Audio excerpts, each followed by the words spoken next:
교재 82페이지를 제가 읽겠습니다.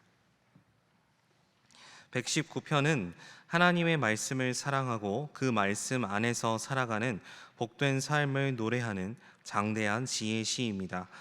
시인은 여호와의 율법을 행하며 전심으로 하나님을 구하는 자가 복되다고 선포하며 말씀을 마음에 새겨 하나님께 부끄럽지 않은 삶을 살겠다고 고백합니다.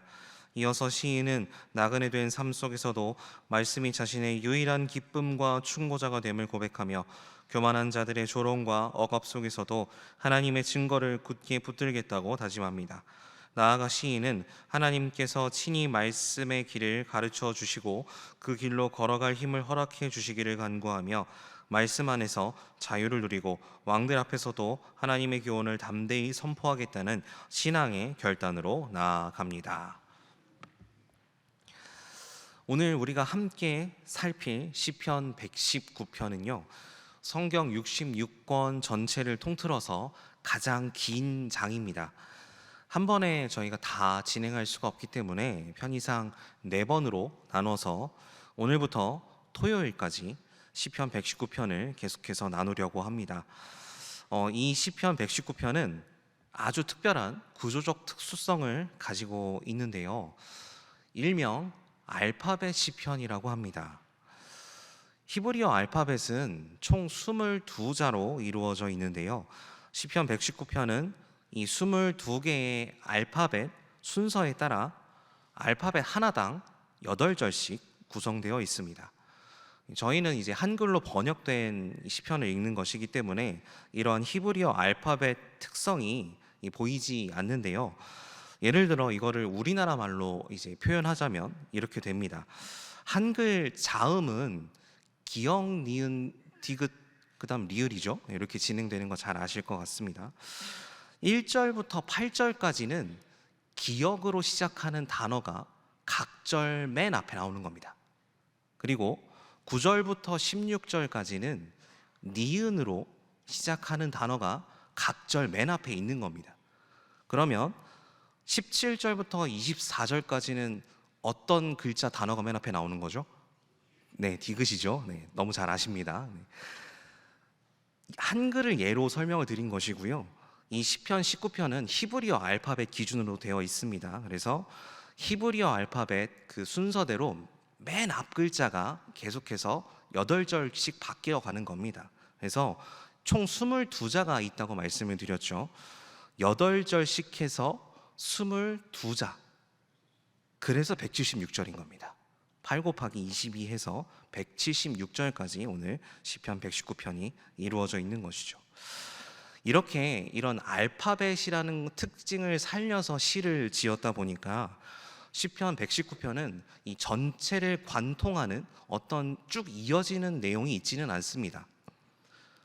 그렇다고 해서 시편 119편의 배경이 되는, 전체를 설명할 수 있는 배경 이야기가 있지도 않아요. 다만 시인은 하나님의 말씀, 이 말씀이 중요하다는 것을 계속해서 이 119편에서 강조하고자 하는데요, 그러다 보니까 이제 시편 119편 176절까지의 거의 모든 절에 하나님의 말씀을 가리키는 단어가 등장합니다. 율법, 증거, 법도, 율례, 계명, 규례, 말씀, 약속, 이런 8가지 하나님의 말씀을 가리키는 단어가 하나 이상이 계속해서 나옵니다. 여러분께서 119편 읽으시면서 이 부분 한번 확인해 보시는 것도 좋을 것 같습니다. 결국 시인이 말하고자 하는 것은요, 자신이 하나님의 말씀을 붙들고 살면서 경험한 모든 은혜들, 그리고 하나님의 말씀을 통해 깨닫게 된 삶의 경험들을 이 시편을 통해서 선포하고 찬양하고 있는 것입니다. 이제 시편 119편 내용으로 들어가 보자 합니다. 119편에 시작하는 첫 번째 내용은 하나님의 말씀을 따라 사는 자가 복이 있다 하는 내용입니다. 본문 1절과 2절 말씀입니다. 같이 읽겠습니다. 행위가 온전하여 여호와의 율법을 따라 행하는 자들은 복이 있으며 여호와의 증거들을 지키고 진심으로 여호와를 구하는 자는 복이 있도다. 아멘. 시인의 이 고백은 시편 1편을 떠올리게 합니다. 하나님의 말씀을 따라 삶을 걸어가는 자가 가장 복된 자라고 선포하고 있는 것이죠. 여기서 행위가 온전하다는 것은요, 죄가 하나도 없는 그런 완벽한 사람을 뜻하는 것이 아닙니다. 하나님의 말씀을 내 삶의 유일한 이정표로 삼고 그 말씀을 따라 살려고 온 마음을 다해서, 전심을 다해서 애쓰는 삶을 의미합니다. 행위가 온전하다는 것은 하나님의 말씀을 품고 전심을 다해 사는 사람들인 것이죠. 그렇다면 세상의 죄악과 유혹이 사방에서 밀려오는 이 세상 가운데서 우리는 어떻게 우리의 삶을 하나님의 말씀을 따라 정결하게 지켜낼 수 있을까요? 9절 말씀에 우리 시인은 고백합니다. 9절 말씀도 우리가 같이 읽겠습니다. 시작. 청년이 무엇으로 그의 행실을 깨끗하게 하리이까? 주의 말씀만 지킬 따름이니이다. 아멘. 여기서 이 청년이라고 해서 이것이 청년들을 향한 구절이 절대 아닙니다. 나이가 젊은 사람들만을 뜻하는 것이 아니고요, 불확실한 미래 앞에서, 세상의 수많은 유혹 앞에서 때때로 인간의 혈기를 부리기도 하고 조급함이 있기도 하고 쉽게 흔들리고 무너지고 마는 모든 연약하고 유약한 그런 인생들을 오늘 시인은 청년이라고 표현하고 있는 것입니다. 시인은 인간의 정욕과 세상의 가치관이 나를 휘몰아치는 이 세상 속에서 내 영혼의 행실을 깨끗하게 지켜나갈 수 있는 유일한 방법이 주님의 말씀을 마음에 품는 것이라고 고백하고 있는 것입니다. 여러분, 오늘 여러분은 무엇으로 여러분의 마음을 그리고 삶을 깨끗하게 그리고 거룩하게 만들어가고 계십니까? 물질적인 성공을 추구하고 세상의 유행을 따라 살고 내 감정이 이끄는 대로 살아가면 우리는 쉽게 타락할 수밖에 없습니다. 때때로 좌절할 수밖에 없습니다. 우리 마음에 하나님의 말씀을 가득 채우시길 바랍니다. 믿음이 내 안에, 말씀이 내 안에 충만히 거할 때 세상의 헛된 유혹을 이기고 참된 그리고 평안과 거룩한 복을 누리게 되실 줄로 믿습니다. 여기서 첫 번째 기도 제목을 드립니다. 하나님의 말씀을 내 마음에 가득 채우며 살게 하소서.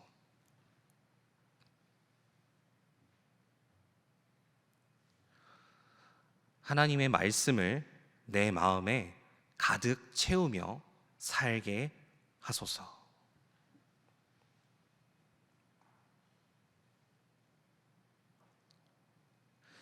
날마다 하나님의 말씀을 사모하시고 하나님의 말씀을 계속 묵상하시고 읊조리실 때마다 세상 모든 헛된 것들을 이길 힘이 그 하나님의 말씀으로부터 나오는 줄로 믿습니다.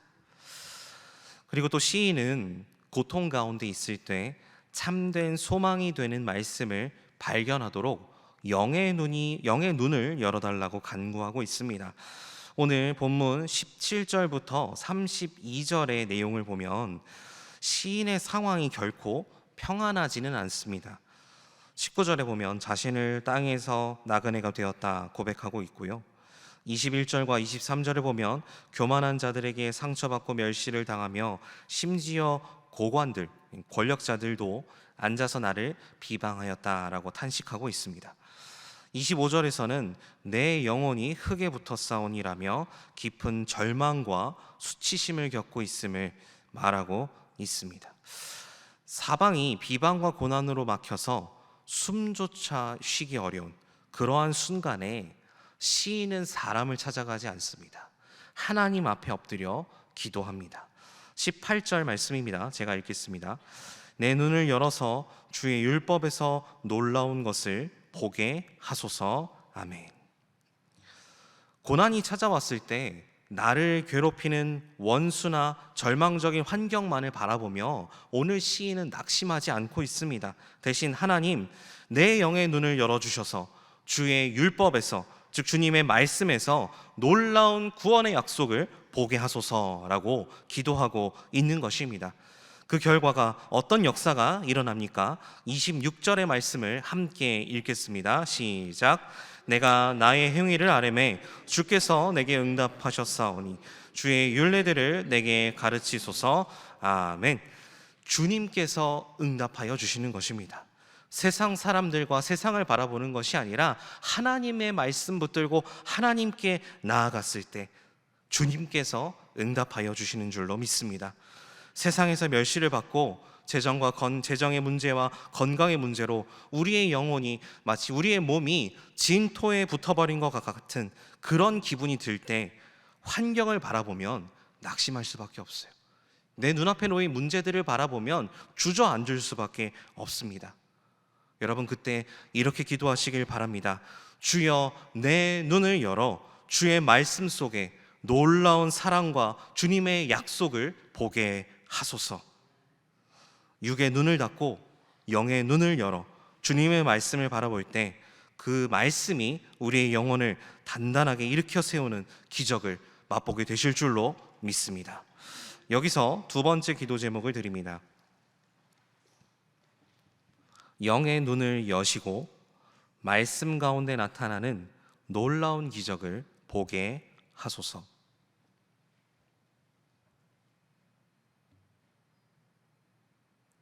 영의 눈을 여시고 말씀 가운데 나타나는 놀라운 기적을 보게 하소서.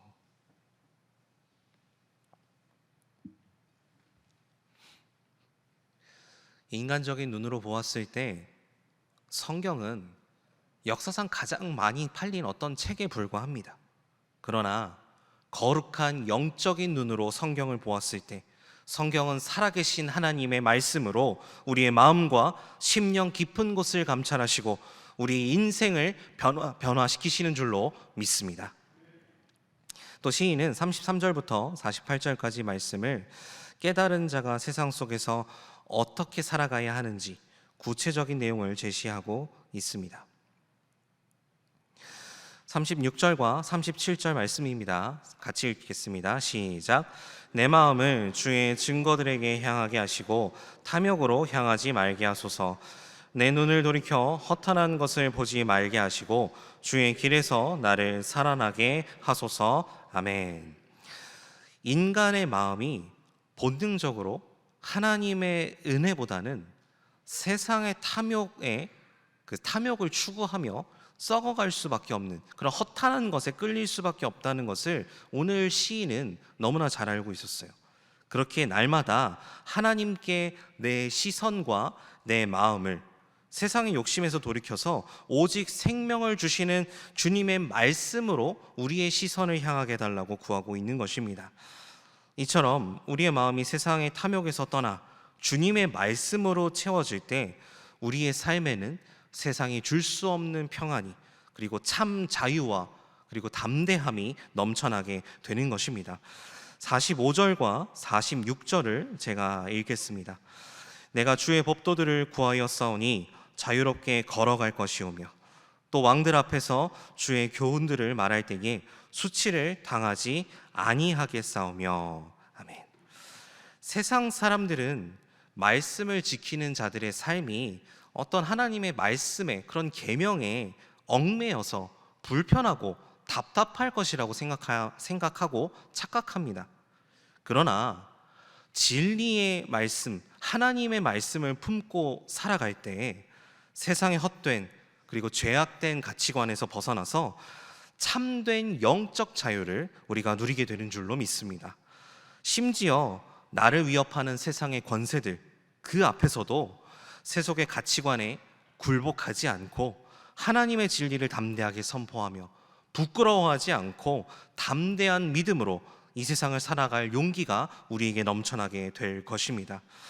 여러분, 매일 접하는 세상의 어두운 소식에 그 험난한 소식에 그리고 세상의 잘못된 허탄한 자랑거리들에 여러분의 마음을 빼앗기지 마시길 바랍니다. 우리의 시선이 오직 주님만을 향하시길 간절히 소원합니다.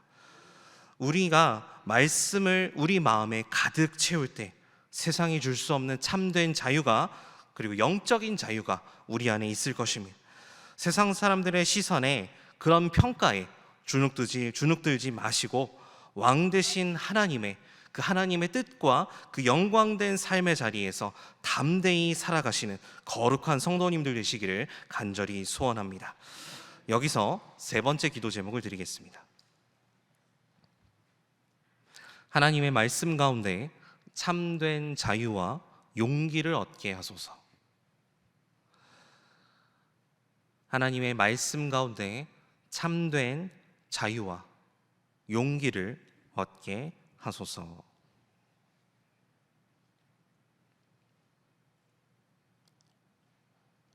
간절히 바라기는 세상의 소리에 귀를 닫으시고 하나님의 말씀을 붙드시길 소원합니다. 그 말씀을 여러분 읊조리시고 마음에 품으시고 하나님의 말씀이 가라 하시면 가고 멈추라 하면 멈추실 때에 그런 거룩한 순종의 걸음을 걸어가실 때 하나님의 풍성한 은혜가 우리 가운데 더욱더 임하게 될 줄로 믿습니다. 어떤 풍랑 가운데서도 나를 온전히 세우시고 우리를 자유하게 하시는 놀라운 하나님의 말씀을 매일 붙들며 경험하시며 살아가시는 저와 여러분 되실 수 있기를 주님의 이름으로 간절히 축원합니다. 이제 같이 기도하실 텐데요, 앞에 말씀드렸던 세 가지 기도 제목, 하나님의 말씀을 내 마음에 가득 채우며 살게 하소서, 영의 눈을 여시고 말씀 가운데 나타나는 놀라운 기적을 보게 하소서, 그리고 세 번째, 하나님의 말씀 가운데 참된 자유와 용기를 얻게 하소서, 이렇게 기도하시고 신일 교회를 위해서 그리고 이 나라와 민족을 위해서 기도해 주시고 성도 여러분이 가지고 나오신 각자 기도 제목들 가지고 충분히 기도하신 이후에 삶의 자리로 담대히 나아가시겠습니다. 기도하겠습니다. 주여 믿습니다. 주여 믿습니다. 주여 믿습니다.